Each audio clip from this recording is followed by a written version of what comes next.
नमस्ते।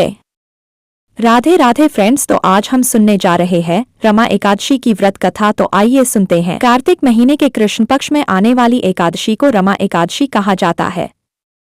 ऐसी मान्यता है कि इस दिन भगवान कृष्ण की उपासना करने और व्रत रखने से मनवांछित कामना पूरी होती है।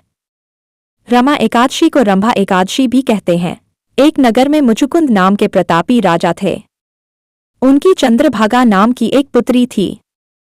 राजा ने बेटी का विवाह राजा चंद्रसेन के बेटे शोभन के साथ कर दिया। शोभन थोड़ा दुर्बल था। वह एक समय भी बिना खाए नहीं रह सकता था। शोभन एक बार कार्तिक के महीने में अपनी पत्नी के साथ अपने ससुराल आया था।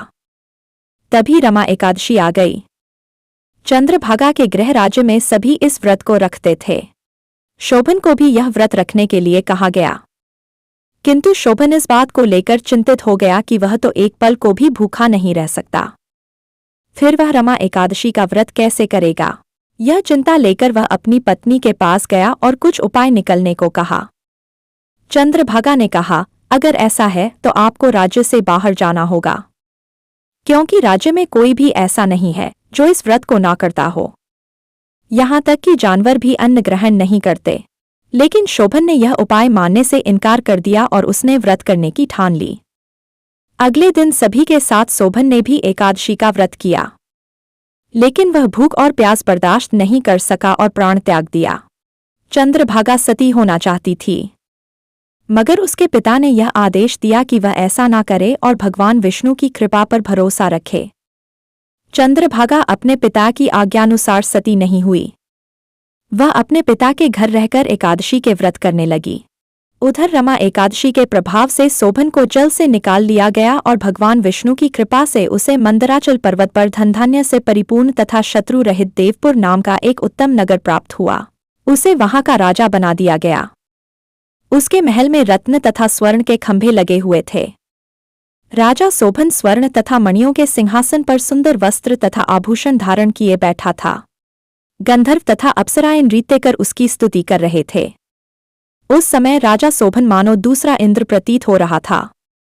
उन्हीं दिनों मुचुकुंद नगर में रहने वाला सोमशर्मा नाम का एक ब्राह्मण तीर्थ यात्रा के लिए निकला हुआ था। घूमते घूमते वह शोभन के राज्य में जा पहुंचा। उसको देखा।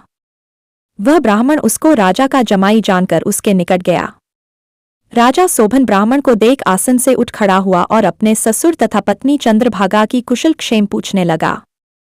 शोभन की बात सुन सोम शर्मा ने कहा।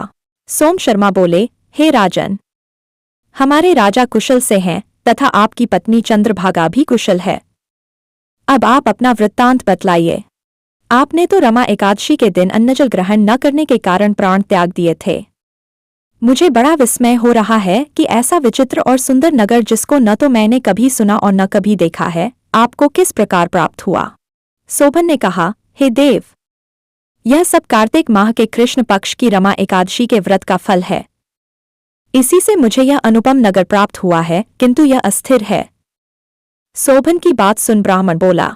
सोम शर्मा ने कहा, हे राजन, यह अस्थिर क्यों है और स्थिर किस प्रकार हो सकता है, सो आप मुझे समझाइए। ऐसी यदि इसे स्थिर करने के लिए मैं कुछ कर सका तो वह उपाय मैं अवश्य ही करूंगा। राजा शोभन ने कहा, हे ब्राह्मण देव, मैंने वह व्रत विवश होकर तथा श्रद्धा रहित किया था। उसके प्रभाव से मुझे यह अस्थिर नगर प्राप्त हुआ, परंतु यदि तुम इस वृत्तांत को राजा मुचुकुंद की पुत्री चंद्रभागा से कहोगे तो वह इसको स्थिर बना सकती है। राजा शोभन की बात सुन ब्राह्मण अपने नगर को लौट आया और उसने चंद्रभागा से सारा वाकया सुनाया। इस पर राजकन्या चंद्रभागा बोली। चंद्रभागा ने कहा, हे ब्राह्मण देव, आप क्या वह सब दृश्य प्रत्यक्ष देख कर आए हैं या अपना स्वप्न कह रहे हैं? चंद्रभागा की बात सुन ब्राह्मण बोला। ब्राह्मण ने कहा, हे राजकन्या, मैंने तेरे पति शोभन तथा उसके नगर को प्रत्यक्ष देखा है, किंतु वह नगर अस्थिर है। तू कोई ऐसा उपाय कर जिससे कि वह स्थिर हो जाए। ब्राह्मण की बात सुन चंद्रभागा बोली, हे ब्राह्मण देव, आप मुझे उस नगर में ले चलिए। मैं अपने पति को देखना चाहती हूँ। मैं अपने व्रत के प्रभाव से उस नगर को स्थिर बना दूंगी। चंद्रभागा के वचनों को सुनकर वह ब्राह्मण उसे मंदराचल पर्वत के पास वामदेव के आश्रम में ले गया। वामदेव ने उसकी कथा को सुनकर चंद्रभागा का मंत्रों से अभिषेक किया।